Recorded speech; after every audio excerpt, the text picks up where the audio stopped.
Ce matin, j'aimerais parler de quelque chose de très important qui peut nous amener à faire de nous un chrétien victorieux. C'est que nous parlions de notre position en Christ ce matin. Assurer, le thème, c'est assurer notre position en Christ. Il faut qu'on assure dans ce domaine et qu'on soit bien conscient de ce que nous sommes. Souvent, on a tendance à voir ce qui est le résultat d'une certaine faiblesse dans notre vie. Et puis, nous sommes des humains, par conséquent, avec des faiblesses, avec des tiraillements, avec des combats intérieurs, avec des complexes aussi. Et la Bible nous aide aussi à voir qui nous sommes vraiment en Jésus. Et ce matin, j'aimerais qu'on laisse un petit peu de côté notre image, celle que ce que nous sommes sur la terre des hommes va refléter, et que nous puissions nous regarder dans l'image de Christ et voir ce que nous sommes en Dieu. C'est une position qu'il nous faut occuper et il ne faut la laisser à personne. L'œuvre de l'ennemi, c'est de nous détourner de cette position et peut-être même de nous amener à ne pas considérer ce que nous sommes. Quand Jésus a été dans le combat spirituel sur la terre des hommes, quand il a missionné ses serviteurs pour aller parler, prêcher, prier pour les malades, ils sont revenus et leur constat a été de dire les démons nous sont soumis, il y a des miracles, ils étaient émerveillés. Et c'est vrai que souvent on s'attache à ce qui est visible. Et Jésus a vu dans l'invisible et il a dit, je voyais Satan tomber du ciel comme un éclair. Alléluia. Et ce matin, ça doit vous réjouir de savoir que l'ennemi, eh bien, non seulement il a chuté, mais il a été aussi détrôné, il a été renvoyé de sa position depuis l'œuvre de la croix. La Bible dit qu'à la croix, Jésus a dépouillé les dominations et il a triomphé d'elles par la croix. Il y a une position que le diable a perdue, mais que le peuple de Dieu a pris sur le plan de la foi. Alors on va lire ce passage que vous connaissez très bien dans Éphésiens, chapitre 2, verset 4. Voilà ce qui nous est écrit. « Mais Dieu, qui est riche en miséricorde à cause du grand amour dont il nous a aimés, nous qui étions morts par nos offenses, nous a rendus à la vie avec Christ. C'est par grâce que vous êtes sauvés. Il nous a ressuscités ensemble. » Amen.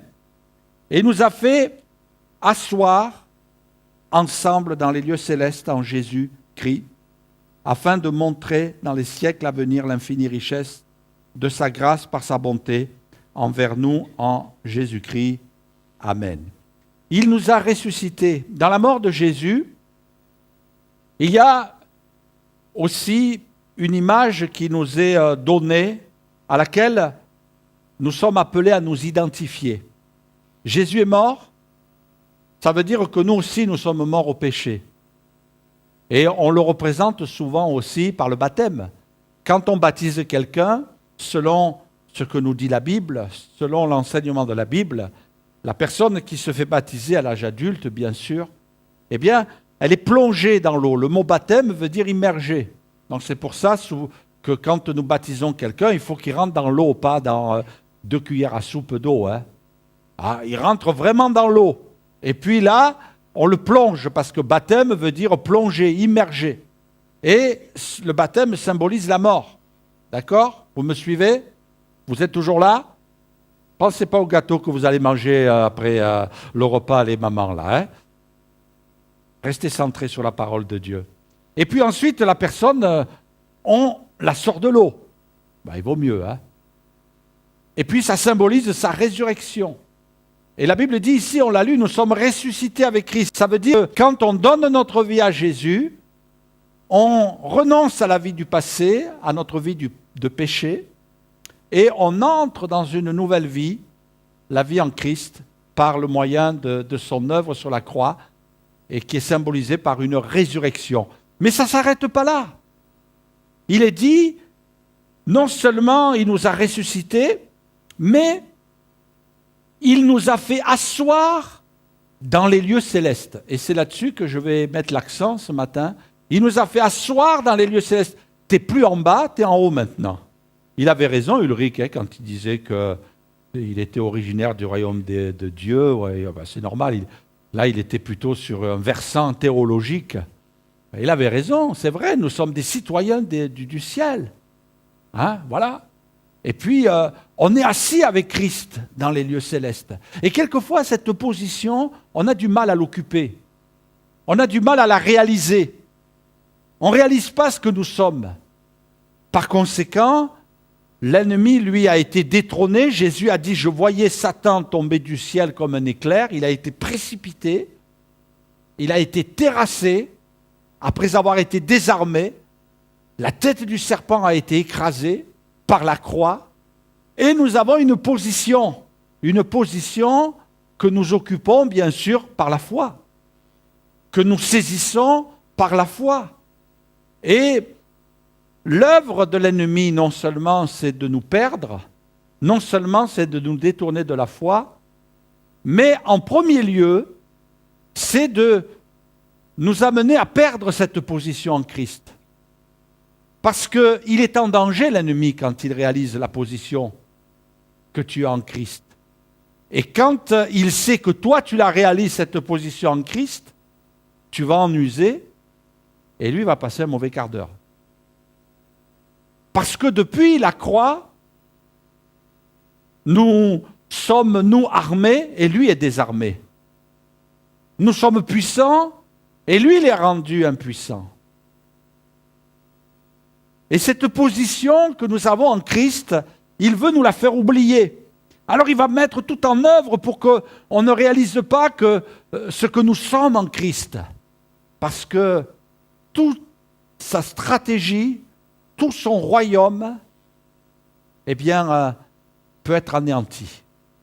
Je me rappelle un jour ce témoignage de gens qui ont vécu un véritable réveil dans leur pays et qui, avant de vivre ce réveil, ont mené un combat par la foi, ont été dans la prière, ont été dans l'intercession, ont prié, et puis à un moment donné, il y a eu dans l'église des réunions, et puis les démons ont commencé à être chassés. Et puis à un moment donné, il y a une personne possédée d'un démon qui a déclaré, c'était le démon qui parlait, la reine de ce pays est tombée. Et c'était une puissance des ténèbres qui était là, qui dominait le pays, qui est tombée, et les démons disaient, nous sommes désorganisés. Alors, on ne va pas s'appuyer là-dessus, mais c'est un témoignage qui n'est pas banal. Et je crois que l'ennemi veut nous faire oublier notre position. Et mes frères et sœurs, il y a beaucoup de choses qui pourraient changer dans notre vie, je dis bien dans notre vie, et qui ne changent pas parce que beaucoup, hélas, de chrétiens ne réalisent pas leur position en Christ. Je me rappelle ce témoignage, vous savez, nous, nos origines chrétiennes, enfin évangéliques en France, il y a eu un moment très fort avec le pasteur Douglas Scott. Et puis je me rappelle avoir écouté Douglas Scott, je n'ai pas pu l'écouter puisque je crois qu'il est mort un petit peu avant ou après que je sois né. Mais j'ai eu des témoignages. C'est un homme qui venait d'Angleterre et quand il a eu sur le cœur d'aller évangéliser en France, il a demandé un soutien des églises d'Angleterre, des assemblées de Dieu, l'ont soutenu financièrement pour faire de lui un missionnaire. Et il a commencé à venir à prêcher la parole de Dieu. Et puis, ça c'était au début du siècle dernier. Et puis, il allait dans différentes villes. Et là, il y avait des gens qui se convertissaient. Certes, il a d'abord essayé d'aller vers le mouvement protestant de France, mais quand il a été devant les pasteurs de l'Église réformée pour essayer de les amener à aller plus loin dans la foi, ils se sont moqués de lui, ils ont rigolé et ils l'ont méprisé. D'autres, certains ont été touchés et puis sont passés du mouvement réformé au mouvement évangélique et puis sont devenus des pasteurs aussi à la tête des églises en France. Et là, il a commencé son périple et allait de ville en ville, annoncer l'évangile. Et puis, il allait comme ça, reçu par des gens qui l'accueillaient chez lui.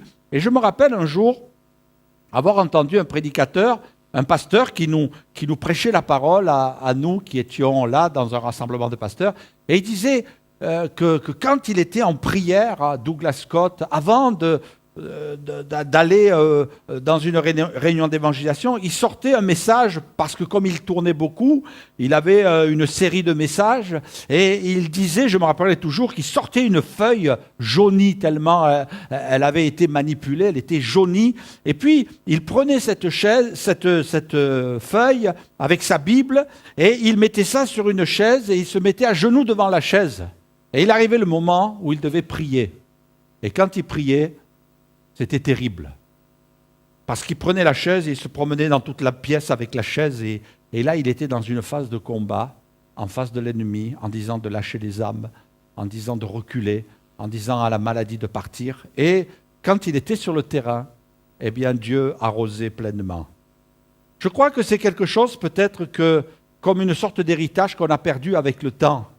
On s'est installé dans la vie chrétienne, on est ressuscité avec Jésus, alléluia. On est assis sur un fauteuil confortable. Non, tu es assis sur un trône de victoire, alléluia. Tu es assis en Christ dans les lieux célestes, celui qui a triomphé des ténèbres, celui qui a vaincu. Et Jésus a été un petit peu comme un général qui nous a introduits dans une guerre, comme un général qui nous a introduits dans un grand combat. Et quelquefois, dans notre vie, il y a des moments où le Seigneur veut nous faire réaliser que nous sommes dans un combat et qu'on combatte, qu'on ne laisse pas faire l'ennemi, qu'on ne se laisse pas faire par l'ennemi. Trop souvent, les chrétiens occupent une position en Jésus, mais c'est une position de salut, mais ce n'est pas une position de combat, ce n'est pas une position de vainqueur, ce n'est pas une position de quelqu'un qui a triomphé. Pourtant, ils le sont, mais ils ne l'utilisent pas. Ils n'assurent pas leur position. Ils ne saisissent pas leur position. Et alors on subit toutes sortes d'intimidations. La Bible dit, et lui le diable le sait, dans l'Apocalypse, le diable est descendu vers vous, animé d'une grande colère, sachant qu'il a peu de temps. Le diable te fait la guerre. Mais toi, tu n'es pas appelé à te cacher. On a souvent occupé une position qui ressemble un peu à ceux qui, parlons de l'histoire de notre pays, qui quand l'ennemi a occupé le pays, ne sont pas entrés dans la résistance. L'ennemi veut occuper du terrain. Je suis impressionné de voir combien, peut-être cette image du patriotisme se perd un peu dans notre pays, mais quand on entend des anciens, des gens âgés, qui disent « Ah, j'ai fait partie de la résistance ». Et puis, on n'y était pas, pour beaucoup d'entre nous, on n'y était pas. Mais toujours est-il que ça représente quelque chose. Quand on leur a dit, le pays est occupé, c'est fini, la France, bon, je schématise, la France, c'est plus la France. Maintenant, la France, c'est l'Allemagne. Et puis, avec tout le reste que vous connaissez, mais il y a des gens qui ont dit non. Il y a des gens qui ont dit non. Et ces gens sont entrés dans la résistance. Est-ce que, quelque part, on ne devrait pas être des chrétiens qui entrent dans une sorte de résistance? Parce que le diable, il dit oui, les royaumes de cette terre m'ont été donnés. Mais peut-être que l'Église devrait se lever en disant non, non, non, non. Mais oui, c'est à moi. C'est ce qu'il a dit, le diable, à Jésus. Si tu te prosternes devant moi, ben les royaumes de cette terre, je te les donne. Mais Jésus a dit non. Moi, je ne veux pas des richesses du diable, je ne veux pas de la gloire du diable, je ne veux pas des privilèges du diable. Alors Jésus, il est rentré dans la résistance. Et il a dit, non, non, non, ce terrain-là, tout lieu que foulera la plante de votre pied, je vous le donnerai. Et Dieu avait dit ça à Josué, pour dire, la terre promise, vous n'allez pas la laisser au peuple ennemi. Alors il faut y aller, il faut aller fouler la terre. Et puis ils y sont allés, ils sont entrés en Canaan. Et là, non seulement ils sont entrés en Canaan, ils sont rentrés sur la terre promise, mais ils ont dû mener des combats pour prendre la terre promise. Il faut que nous entrions dans le combat.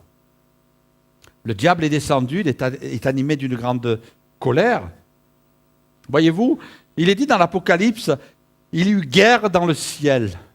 Il y eut guerre dans le ciel. Vous savez que le diable est en guerre? Il est en guerre contre Dieu. Et puis, l'objet de sa guerre, c'est la créature humaine. Il est en guerre contre nous.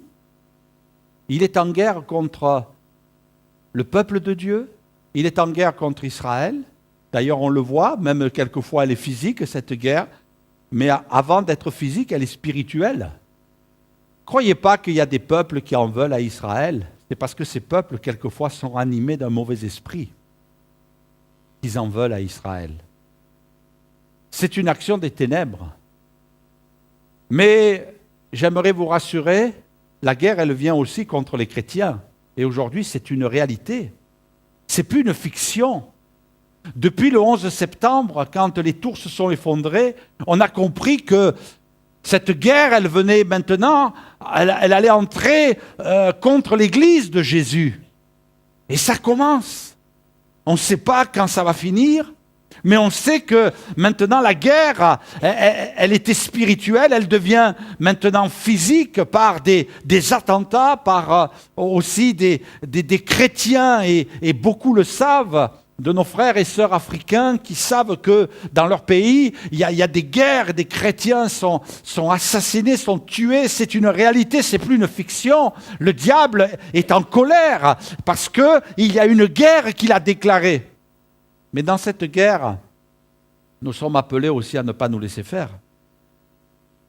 Et Dieu veut nous amener à réaliser que nous avons une position en Christ. Nous sommes assis ensemble avec Christ dans les lieux célestes. Alléluia. Il a fait de nous des vainqueurs, il nous a ressuscités, mais il nous a fait asseoir.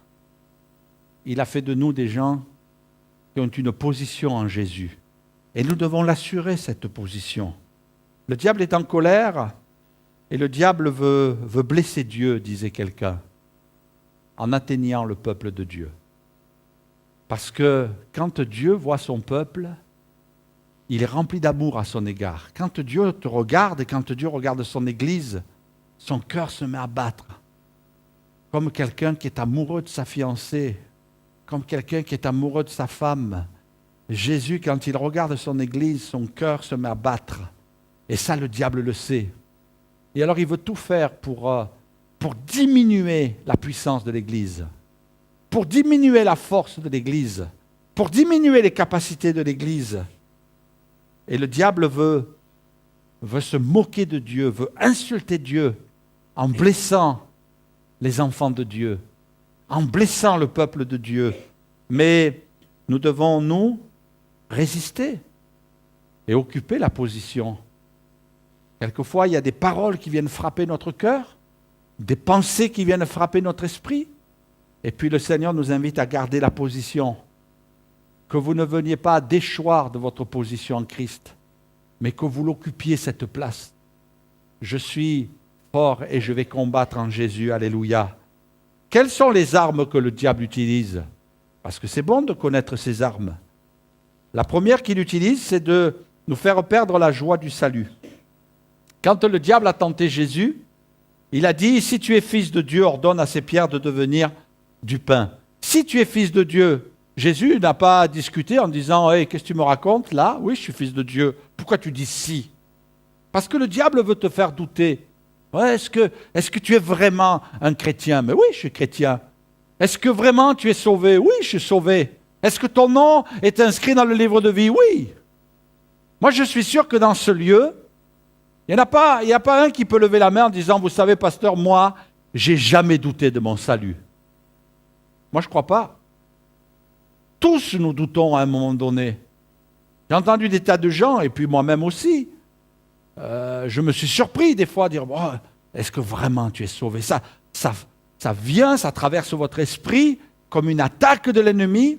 Et même quelquefois, j'ai entendu quelqu'un en disant, je me suis retrouvé, cette personne était dans la maladie, elle était dans le cancer, elle ne savait pas si elle allait vivre. Et cette personne me disait, à un moment donné, j'ai tellement été attaqué que j'étais dans un état de panique parce que je ne savais plus si j'étais sauvé. Le diable veut te faire douter. Il a essayé, il utilise les mêmes armes qu'il a utilisées avec Jésus. Si tu es fils de Dieu, mais bien sûr que je suis fils de Dieu. Je suis Jésus. Il aurait pu dire ça, mais le Seigneur ne s'est pas laissé détourner. Il n'a pas commencé à discuter, parce que c'est souvent quand nous commençons à discuter avec l'ennemi que ça va mal. Je suis enfant de Dieu. Et ça, il faut que tu le déclares avec ta bouche. Il faut que tu le confesses. C'est pour ça que c'est important quand nous commençons un temps de prière et que nous l'ayons aussi sur le plan personnel, que nous commencions à louer Dieu pour ce qu'il a fait de nous. Parce qu'en louant Dieu de ce que tu es, tu assois ta foi à l'intérieur de toi.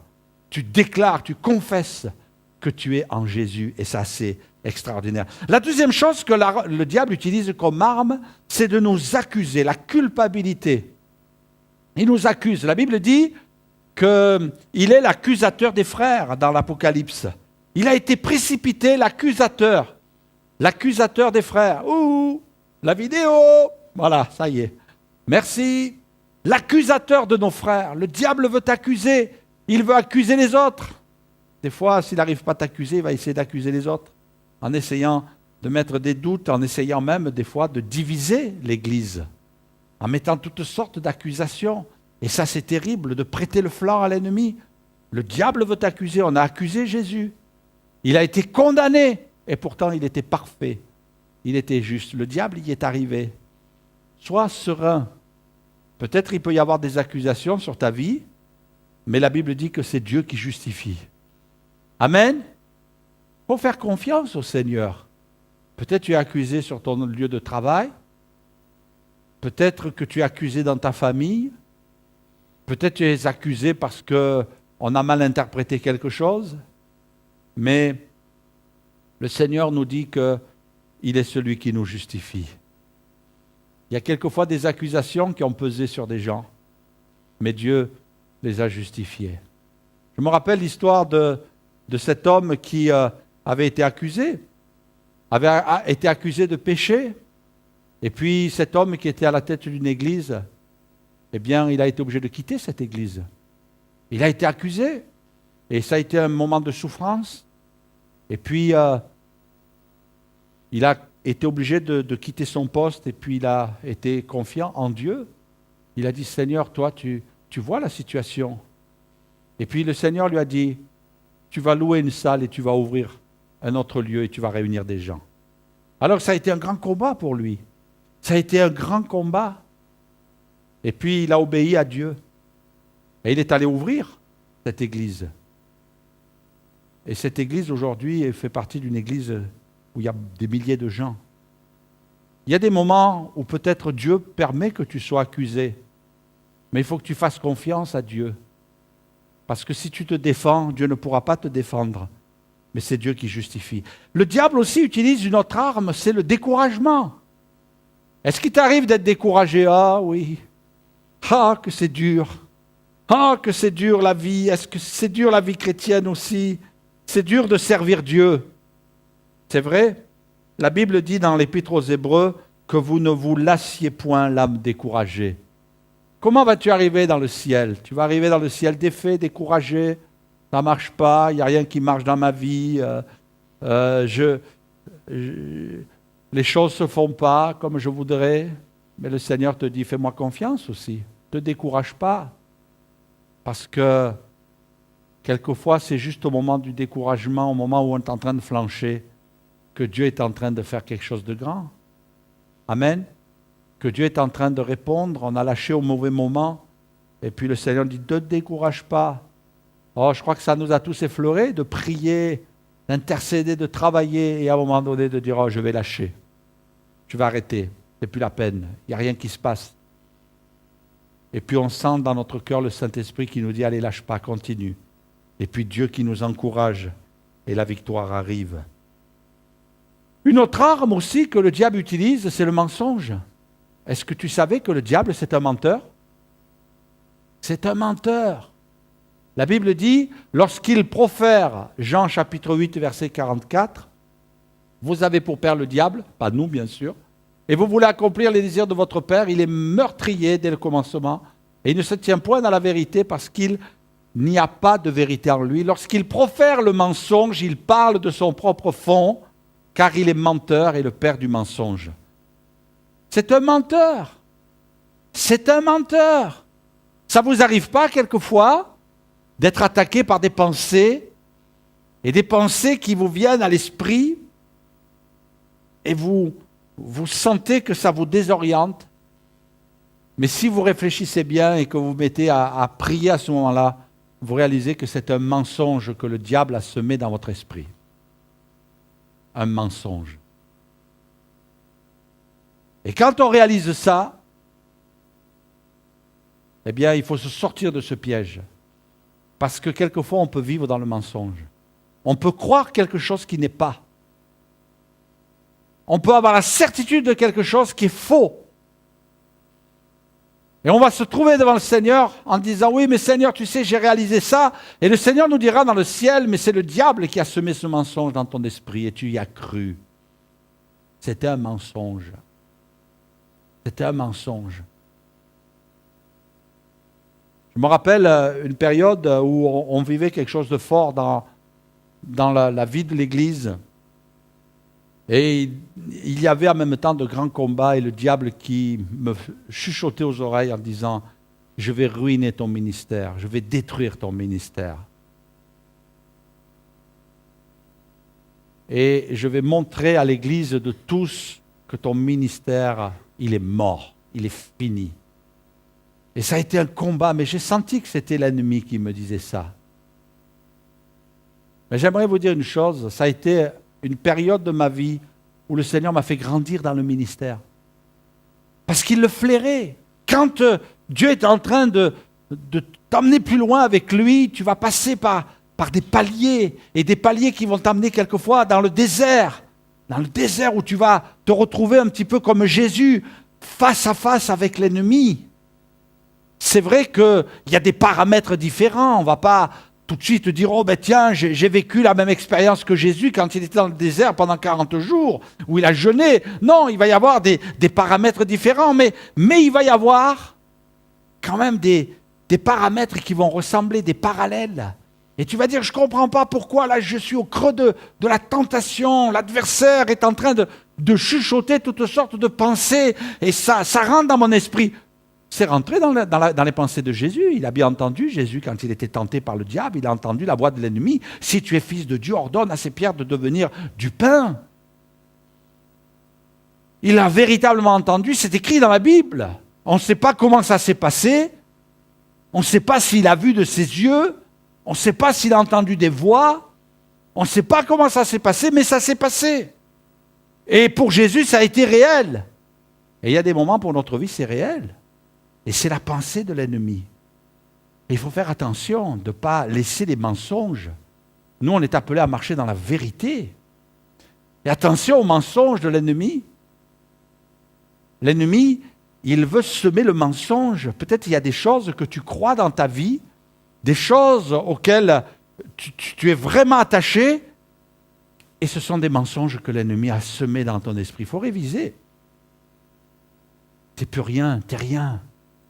Ta vie chrétienne, oh, tu n'es pas comme tel chrétien qui fait ceci, qui fait cela. Non, je suis assis avec Christ dans les lieux célestes. Amen. Je suis assis en Christ. Et c'est important. L'adversaire est un menteur. Et puis, l'adversaire est un séducteur aussi. Regardez ce qui est écrit dans les derniers temps. Il est dit, quelques-uns abandonneront la foi pour s'attacher à des esprits séducteurs et des doctrines de démons. Le diable se déguise en ange de lumière. Et puis, plus que jamais, on voit des choses qui se passent dans des églises aujourd'hui, enfin du moins dans des lieux qui se disent églises, dans des gens qui se disent serviteurs de Dieu. Waouh! Ouh, ça fait peur. On n'aurait jamais pensé ça. Mais aujourd'hui, ça a pénétré même dans les églises. C'est terrible. Ils ont été séduits. Le diable veut te séduire, veut séduire les gens. Il est un séducteur. S'il n'arrive pas à t'empêcher à avancer avec Dieu, avec des coups qu'il va te donner, il va essayer de te séduire. Et le diable, il a amené Jésus en haut du temple aussi. Quand il a vu qu'il ne voulait pas changer les pierres en pain, quand il a vu que les royaumes de cette terre ne l'intéressaient pas, il a emmené en haut du temple, il a essayé de le piéger avec des versets de la Bible. Oui, il est écrit que il donnera des ordres à ses anges et que les anges te porteront de peur que ton pied ne heurte contre une pierre.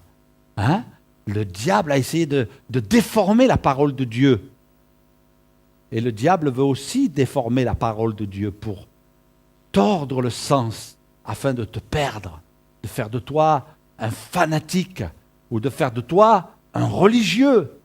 Quand l'apôtre Paul, du moins Saul de Tarse, quand il s'est converti, lui qui était un religieux, Jésus, quand il s'est révélé à lui, eh bien, il a fait tomber les écailles de ses yeux. Alléluia. C'est vrai, nous on a une expression française, on dit il a des pots de saucisson devant les yeux. Ben oui, parce que le saucisson, ça n'existait pas, et puis, bon, il ne mangeait pas de... Voilà. Mais c'est des écailles qui sont tombées de ses yeux. Et je crois que quelquefois, il peut arriver, et ça arrive malheureusement, moi je me suis trouvé devant des situations comme ça, où des gens ont des écailles devant les yeux. Ils n'arrivent plus à voir les choses spirituelles. Ils sont comme aveuglés, ils sont tombés dans un schéma religieux, parce qu'ils se sont fait séduire. Le diable, il ne veut pas lâcher. Et s'il arrive à te séduire, eh bien, il te fait perdre ta position. Des gens qui sont rentrés dans le légalisme, par exemple, ils ont perdu leur position en Jésus. Parce qu'ils croient que c'est à force d'œuvres qu'ils vont ébranler le ciel. Non, c'est Jésus qui a acquis cette position et nous devons l'occuper par la foi. J'ai bien aimé cette image, on va projeter une image. Les loups sont faciles à discerner. Il ne suffit qu'à regarder la trace qu'ils laissent sur leur passage.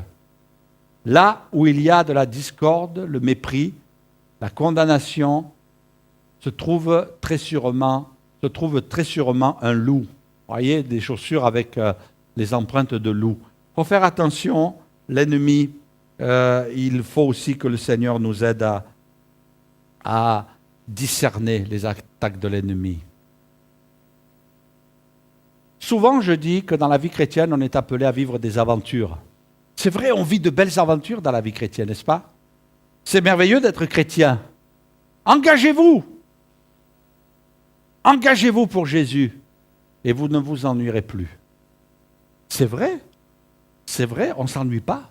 Il y a toujours quelque chose à faire. C'est une belle aventure. Mais je crois que trop souvent, il y a des chrétiens qui veulent vivre que des aventures. Ils veulent vivre que des aventures. Mais Dieu nous appelle à vivre des victoires aussi. Une aventure, ça paraît un petit peu plaisant, ça paraît peut-être un petit peu agréable, peut-être un petit peu idyllique avec voilà, quelques petits papillons et quelques petites fleurs dans le pré. Mais on n'est pas appelé à vivre que des aventures. Hein. Oh, c'est merveilleux. Ah, oh, on a vécu un bon moment. Oh, t'as senti? Ouais, j'ai senti. T'as senti quoi? Ben, je sais pas. Mais j'ai senti. Et puis, il y a des gens, ils veulent toujours vivre que quelques petits frissons, quelques petites sensations. Oh, c'était émouvant. Oh, c'était beau. Et maintenant, depuis qu'on a Internet, là, on peut cliquer, recliquer, pour essayer de trouver quelque chose qui va nous plaire. Ouais. Ce que j'ai remarqué maintenant, vous savez, et puis bon, moi j'ai rien contre, mais on a la possibilité d'avoir toutes sortes de messages. J'ai remarqué que les gens, si vous mettez un titre sur un message qui va les accrocher, alors là, ça va cliquer dur. Et alors ils vont, le titre, il faut trouver un titre explosif. Et puis là, ça va cliquer. Et puis il va y avoir plein de lectures. Par contre, si vous mettez un thème comme, par exemple, comment lire la Bible,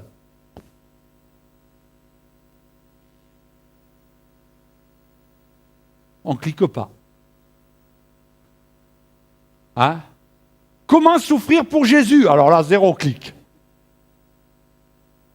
Hein? Pas vrai? Ah oui, parce qu'aujourd'hui, on veut de l'aventure. Mais le Seigneur, lui, veut nous conduire à la victoire aussi. Il faut qu'on soit des chrétiens victorieux. Est-ce que sur le chemin de ta vie chrétienne avec Jésus, au fur et à mesure, tu peux dire, tiens, là, il y a eu des victoires. C'est vrai que le Seigneur nous a laissé le souvenir, on se rappelle. Il est vrai que notre mémoire, elle fait une sélection. Il y a des souffrances qu'on oublie, heureusement. Mais je disais un jour, c'est vrai qu'il y a eu des moments douloureux. Je parle pour moi dans ma vie chrétienne. C'est vrai qu'il y a eu des moments de combat, mais je vais vous dire une chose, et je le dis vraiment de tout mon cœur, que dans le moment présent, c'était dur. Mais aujourd'hui, je suis content, parce que le Seigneur m'a amené vers des victoires. Alléluia. Alors on n'est pas là en train de bomber le torse comme des vieux combattants avec toutes sortes de médailles, vous savez. On penche un peu sur le côté parce que c'est lourd à porter. Hein?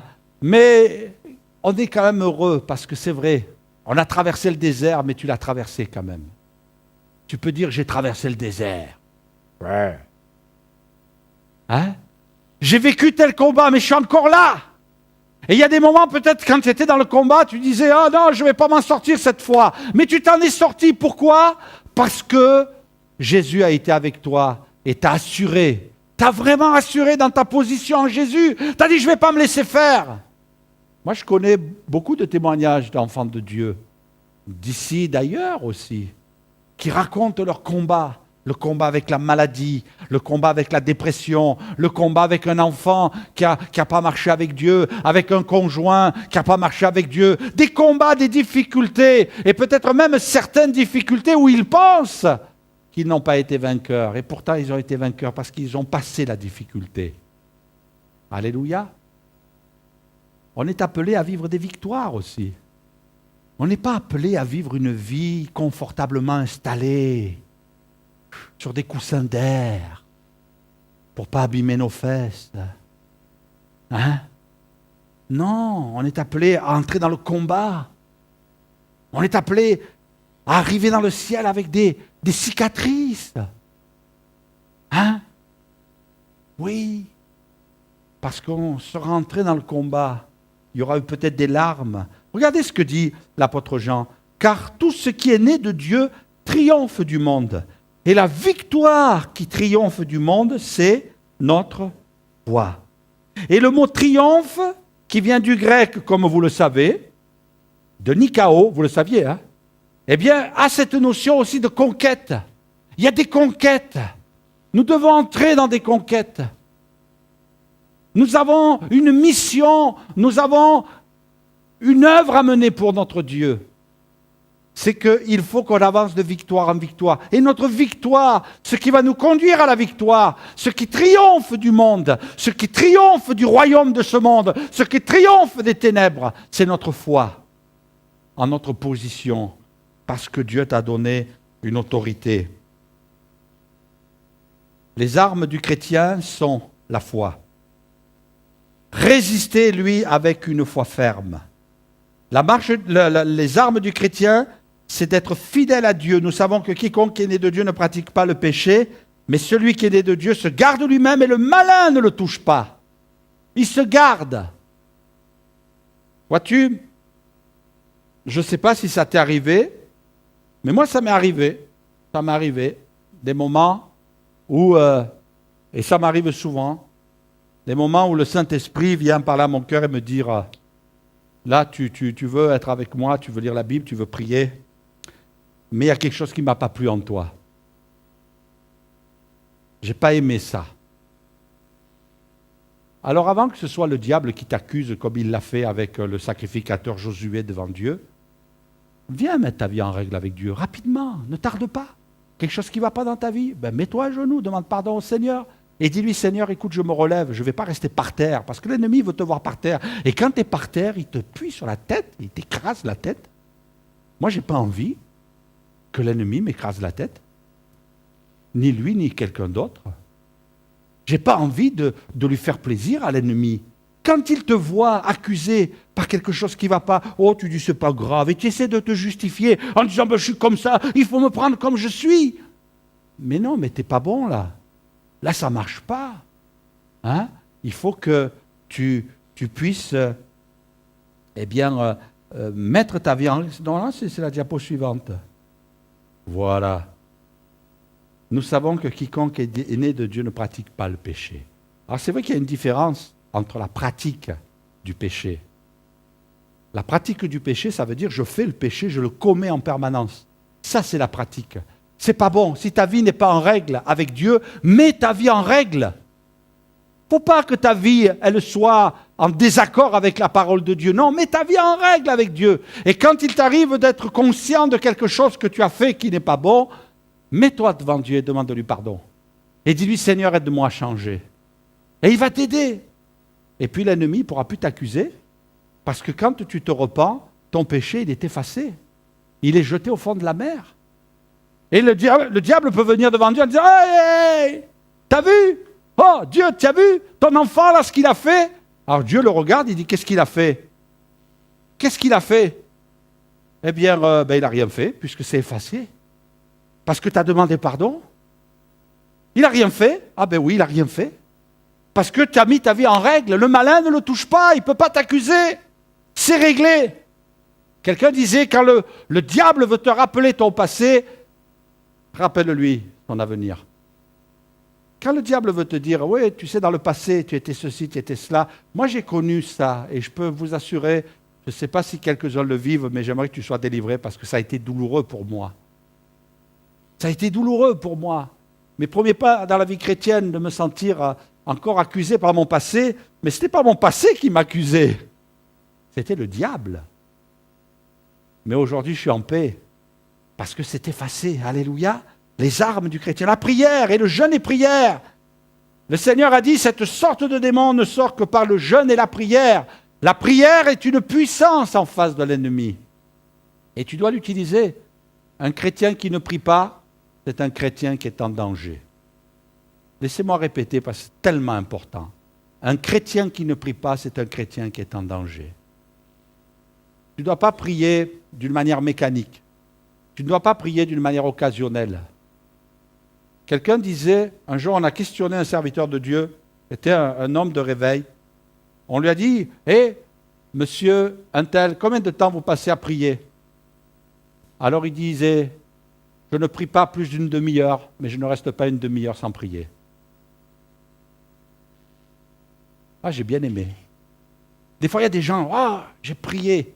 Ah, clac, il chronomètre. Et puis quand ça fait bip, bip, bip, bip, il s'arrête. Il y a des moments où c'est le Seigneur qui vient te chercher. Il y a des moments où c'est toi qui vas chercher le Seigneur. Quand tu lis bien la Bible, Dieu est allé chercher Abraham à un moment donné. Et Abraham a intercédé pour Lot. C'est Dieu qui est venu le rencontrer. Il y a des moments, c'est Dieu qui dit, c'est moi qui choisis le moment. Ah Seigneur, je n'avais pas prévu. Ah ben oui. Et puis là, tu es peut-être en train de conduire et tu fermes un œil et tu pries. Non, garde les deux yeux ouverts. Tu peux prier avec les deux yeux ouverts. Hein? Non. Le Seigneur t'invite quelquefois. Des fois, tu es en train de faire quelque chose et puis, Seigneur, tu sens le Saint-Esprit qui descend sur toi et puis que Dieu t'appelle. Seigneur, je veux être un homme de prière, mais combat dans la prière. Combat dans la prière aussi. Chasse des mauvaises pensées. Repousse l'ennemi. Domine. Et puis garde sa parole. Gardez sa parole. Parce que tu as gardé la parole. Garde la parole. Imprègne-toi de la parole. Rappelle-toi que Jésus a repoussé l'ennemi en disant, il est écrit. L'ennemi a peur de la Bible. Il a peur de la parole. Il a peur que tu lises la parole de Dieu. Imprègne-toi de la parole. Laisse la parole de Dieu te marquer. Lis-la. Médite-la. Parce que tu gardes la parole. Ne te laisse pas orienter n'importe où. Dans l'Épître aux Romains, l'apôtre Paul va forger l'esprit de ces chrétiens qui luttent avec toutes sortes de pensées. Les Galates aussi. Toutes sortes de pensées d'attaque avec des gens qui disent il faut faire circoncire, il faut faire ci, il faut faire là. Alors l'apôtre Paul va écrire en disant que dit l'Écriture?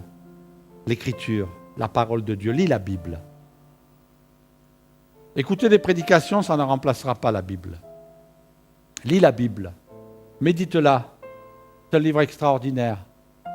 Demande à Dieu de t'aider à lire la Bible. J'aimerais qu'on termine avec une dernière image. Ouais, super, ça marche. Hein? Non. L'armure du chrétien, voilà ce que nous sommes. L'armure du chrétien. Nous sommes un chrétien blindé. Oui, il faut que tu sois armé parce que l'ennemi t'a déclaré la guerre. Il est en guerre contre toi. Alors si tu restes comme ça, tu ne pourras pas lui résister. Et il aura le dessus sur toi. Mais je ne veux pas lui laisser le dessus sur moi. Je ne veux pas laisser l'ennemi avoir le dessus sur ma famille. Je ne veux pas laisser l'ennemi avoir le dessus sur mon conjoint. Je ne veux pas laisser l'ennemi avoir le dessus sur mes enfants. Je ne veux pas laisser l'ennemi avoir le dessus sur les problèmes. Le diable s'est frotté les mains. Vous savez, il est dit que quand il a laissé Jésus dans le désert, il a attendu une occasion favorable. Et l'occasion favorable, c'était quand Jésus était sur la croix. Et là, il a commencé à dire, oh, si tu es fils de Dieu, tiens, c'est bizarre, descends de ta croix, fais un miracle. Jésus était au creux de la souffrance, là. Jésus était au creux de l'abandon. Ses disciples l'ont abandonné. Le ciel s'est fermé. Il se met à crier, Père, pourquoi m'as-tu abandonné? Il est tout seul, le diable est encore là. Mais Jésus était armé. Et Jésus ne s'est pas laissé faire. Même quand tu es au creux de la difficulté, même quand tu es au creux du combat, même quand tu es assailli par toutes sortes de pensées, même quand le doute est en train de tomber sur toi, relève-toi et prends la victoire en Jésus. Et réalise que tu as une position en Jésus. Je me rappelle une fois, j'étais dans un moment de souffrance physique, j'étais épuisé, j'étais même malade. Et puis, à cette époque-là, j'habitais au-dessus de l'église. Et je me rappelle, là, tellement épuisé, je n'arrivais plus à prier. Je me mettais au bord de mon lit, je m'endormais sur le lit. Ce n'est pas possible. Et puis là, à un moment donné, j'ai dit, je vais me lever. Et je suis descendu de chez moi et je suis allé à l'église, je me rappelais toujours. Je me suis mis dans un coin complètement allongé. Et là, je disais, Seigneur, il faut que tu fasses quelque chose. J'étais complètement épuisé. Je prenais même un traitement pour essayer de m'aider à repartir. Et à un moment donné, dans mon cœur, il y a eu cette pensée. Ça ne m'est pas toujours arrivé, mais ça m'est arrivé ce jour-là, il y a très longtemps. Cette pensée qui me disait, si tu es dans cet état, c'est l'ennemi qui te met dans cet état. Et là, vous savez ce que j'ai fait? J'étais toujours épuisé, toujours fatigué. Je me suis levé.